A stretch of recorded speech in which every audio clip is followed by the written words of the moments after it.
well, safety's the flavour of the month, or probably the flavour of the decade. It used to be said that you couldn't sell safety. I think Volvo have put that one to rest, because you can very much sell safety these days. What about safety in Formula One, though? Who better to comment on that subject than our old friend Stirling Moss? Stirling, A problem. how safe is Formula One? Is it too safe? I think the modern car is fantastic. There's no two ways about it. I think it is too safe. I think the problem with safety is you get a contempt of danger. And this goes for you, me, or anybody. Yep. And I think in racing, you don't want to have a contempt of danger.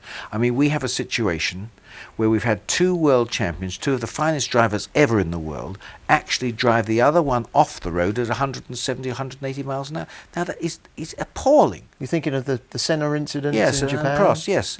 I mean, it's terrible that they would do it. And they wouldn't do it if they were frightened of their own necks.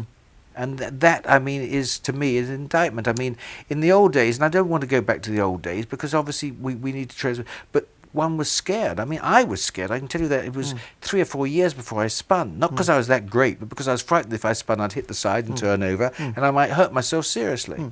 And I think that one needs to reserve a certain amount of fear, because it is an important quality. I think the control of your fear and the ability to be able to drive faster than another man without frightening yourself. In other words, you manage to get your limit up here, higher than he does, is what makes one man better than another. And if danger comes into it, where if you're a naughty boy, you're not just going to spin off, you're going to damn well be hurt, that sure makes you think about it. I'll tell you, it's the same as gambling. If you gamble for just chips, it's nothing. Or matchsticks, but you put down even a penny, even if you can afford it, it still then means something. I want to beat you more just to get your 6p. Yeah. And So it's important. Are you saying then that if we see somebody doing a very quick lap, say in qualifying, where 1 lap That is the dangerous time, is the be all and end all, really? And let's not forget, of course, that's where tragically Roland Ratzenberger lost his life, not in a race, but qualifying. Very dangerous. Yeah. Maybe there are some that are taking the view that, hang on a minute, I need that extra second, I'm really going to push my luck. But I know if I fly off and I hit that tyre wall, I'm in a carbon fibre car, Kevlar car, probably the safest car in the world, and there's very little chance really of hurting I'm going to myself. get a rocket from the manager because, my God, they've got to work all night, the poor mechanics and so on, but I buggered it up. But I think really that is about the point, and I think that is a shame, and I think it's an indictment of our sport. It is also bad that when a corner's really difficult, as some of them were. I mean, the Grande Curvy at Monza, for instance, really difficult. You go in there, boy, and you're really thinking about it. They go and put a chicane in, so they emasculate the circuit like that, and I think this is a great shame. I think motor racing has to have an element of danger to stop people like you, if you like, from saying, "Well, God, I'd like to get and have a go in the car." You wouldn't want to get in the car if you thought, Christ, this is really dangerous. And I mean, racing drivers have to be a bit different to the other people to get in these cars and drive them. Yeah. And, a lot of people will take the view that Michael Schumacher, on his 20 million bucks a year or whatever he's on, he's being paid Much to... more than that, actually. Much more, actually, thinking about it. That's I think that's his expenses, isn't it? Yes.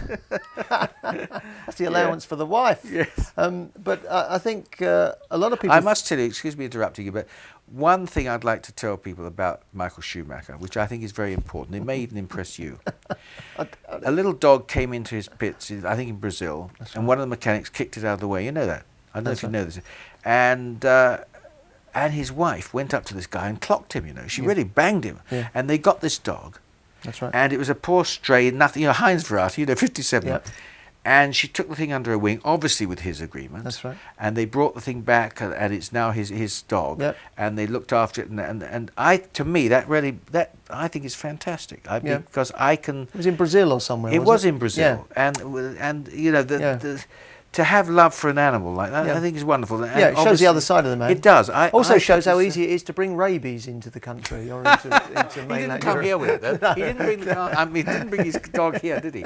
But but I mean, in my limited dealings with him, I've got to say, people say he's arrogant, but I find the bloke is all right. He's not over friendly. He hasn't got a clue who I am.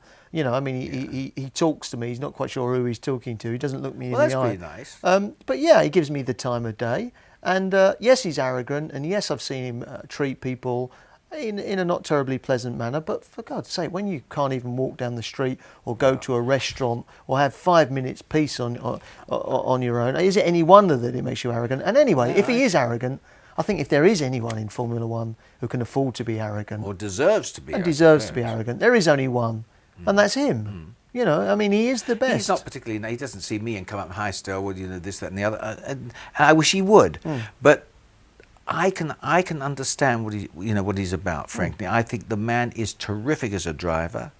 He is highly paid. Okay, if people will pay him, that's not his fault. I would not expect him or you or me to say, "Listen, you're giving me twice what I'm worth." Of course, you're not. No. If he can get that, that's what he's worth. No. His worth is what he can get. He Sure. hasn't got a gun to anybody's head. And if Mr. Agnelli says it's worth this much out of my pocket, then good luck to the guy. Agnelli being the boss of Fiat, Exactly. who are the team ultimately, and he's got a lot of bread. Employ him. But we were talking about the safety of this thing. I haven't had a chance to speak to Michael about what he feels about safety, but I wouldn't mind betting you that he would agree, because I think if cars were far more difficult, he is still the man who would master it. And I don't think I've seen him do any foolhardy things. Maybe, but I can't think of one. Maybe people have seen this and will write it and say, "What about this, that, and the other?" But overall, he does not come out to me as being a foolhardy person.